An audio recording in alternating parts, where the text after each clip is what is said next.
So for many Ukrainian refugees, a bleak winter lies ahead, with the warning that 15,000 people could be left homeless by Christmas. More than 100,000 people have come to the UK, but for some, that 6-month stay with a volunteer is now coming to an end. Well, we're joined by Veronika Vadorozhnya, who fled from Kharkiv in Ukraine with her mother, sister and 3 children, and Christina Stitt alongside her, who gave them shelter here in the UK as host, but now needs her family home back. And next to them, we have Olivia Vicol, who is the Chief Executive of the Work Rights Centre, which is concerned more people could be made homeless if the government doesn't step in to help. Good morning to all of you for joining us Well, what a very this morning. difficult situation you're in, Christina. Yes. I mean, you've got lovely Veronika. You gave her and her family a home. Yes. Has it just got too much? No, it's we signed up for 6 months with the Homes for Ukraine scheme. I have an extended family, but we're in the position where my children are currently away from home. But that's going to change in the next couple of months. My daughter's working in South Korea, teaching English, but she will return, and my son will be back from university. So we just need to find alternative accommodation so the family can also be together and live independently and have their own space. How have you found the experience of having the family with you? Oh, it's been wonderful. They are absolutely gorgeous, just beautiful, lovely people. The children are very well behaved and just a delight. Really joyful. So I imagine that because you went into this with your husband with the best of intentions, yes, that there is a conflict in you because you know that actually the situation has changed and you do need your family home back for Christmas. But of course, there's a sort of an impact on that on the family. Absolutely, it's a huge conflict, and I naively thought that at the end of 6 months that the council, the government would step in and have a plan in place, and our experience is very different. Yeah. What is the plan then? Well, there are several routes. The worst-case scenario is if we cannot find accommodation. I've been told that Veronika and her family will be put in a hotel room, and this just isn't an option for me. Wow. Social housing, as you know, is under a lot of stress, and there's a huge demand, as so is the rental market. But currently we are looking at private renting and trying to fund a rental home for the family. Who pays for that? We will have to pay. Wow. Because you need a guarantor in order to rent privately. We're not able to be guarantors because we already are for our children, and I don't earn enough. You have to earn 3 times the annual rent. We have, since I've been speaking with estate agents, found that you can, if you pay 12 months' rent up front, you can then have a chance of renting accommodation. So I've set up a GoFundMe page to try and raise awareness and raise money. But a year's worth of rent?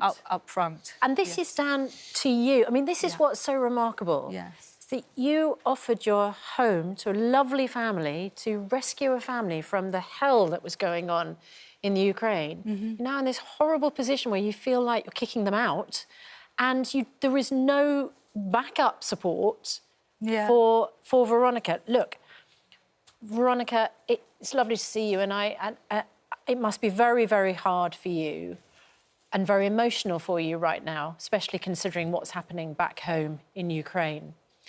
How has Christina helped you? Christina, like my family.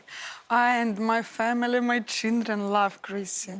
If it wasn't for Chrissy, we wouldn't not have able to come together to England. Because I have really big family, and I don't want to split up with my children, with my mom. Because I would like to work and need to look after for my youngest daughter. She is 3. And how would you like the council to help you? Council told me needs split up. One house for me with my children, another house for my mother and sister. But you have a 3-year-old daughter, so your mother is the childcare for your daughter and your other children go to school. Yeah. It is really complicated. Olivia, it's a sort of thing that, you know, Christina had the best of intentions, housing this lovely family, looking after them in the hope that in 6 months' time, or maybe naively, there would be a plan in place, or that Veronica and her family would be able to go home. And sadly, neither of those things are the case. That's right. And I think what has happened now is that the government has really delegated the responsibility for refugee integration to private hosts. And I think we don't yet have a plan for the future, and we desperately need one right now. Veronica says that she'd like to work. Is that an option? It is an option, yes. All refugees who come under the Ukraine schemes have a right to work and to claim benefits.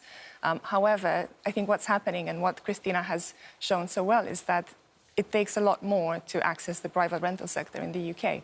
And this is where we urge the government to be creative and to really think, OK, they have some funding for local authorities, they have some funding for the schemes, but how is that funding used to support them to access? Christina, presumably you're in touch with other hosts, are you? I mean, Yes. Are there other people in the same situation? Either whether it hasn't worked out. I mean, it clearly worked out very well for you. You've got a very close bond, but you're in, I feel safe, my family feels safe, my children, yes.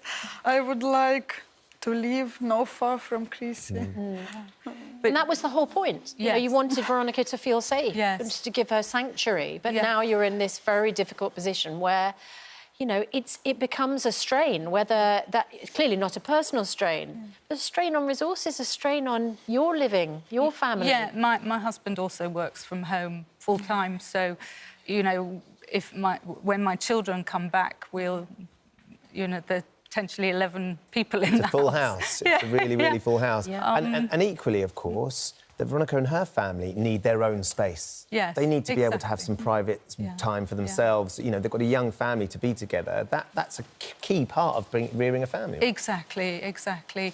And we're not the only ones. I'm part of a group in 4 villages where I live who have a wonderful leader of the group called Rachel Head, who is coordinating 15 sponsors who are sponsoring 36 Ukrainians, and they are all coming to this point where, you know, in the next couple of months, where the 6 months the scheme is coming to an end. And it's like a cliff edge, isn't it? Yeah. And 15,000 refugees could be homeless by Christmas.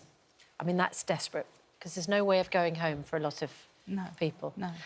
Look, we really appreciate your time, and huge good luck. You know, Thank you very much. I hope that somehow the government has an answer for what it's going to do for a backup scheme. We will speak to the Foreign Secretary, James Cleverly, this morning. We'll put it to him. So it feels like it needs a solution, doesn't it? In a statement, the government has said the majority of sponsors want to continue hosting. In the minority of cases where a relationship breaks down, councils have a duty to ensure families are not left without a roof over their heads, and we're giving them £10,500 per person to provide this support. A spokesperson for all the Oxfordshire councils said where existing arrangements cannot continue or new arrangements be found, we are investigating what potential independent accommodation options may be available. The frustration there, of course, is you would like Veronica to stay very close. The children are in his school, you want them to stay in the immediate area. Those options might be hundreds of miles away. That's right. And I don't think it gets easier hundreds of miles away, because it would get worse, because they lose the support network that they have found community of families around and the here. friends The that they've children made, who have already moved through Poland to the UK, it would disrupt and mean they have to move schools again. And I just would like to be able to find a, you know, safe place for them to live and continue living here until the war is over. Yeah. Well, Christina, you've done an amazing thing already. And clearly, Veronica, very, very grateful, very close. Yeah, your family.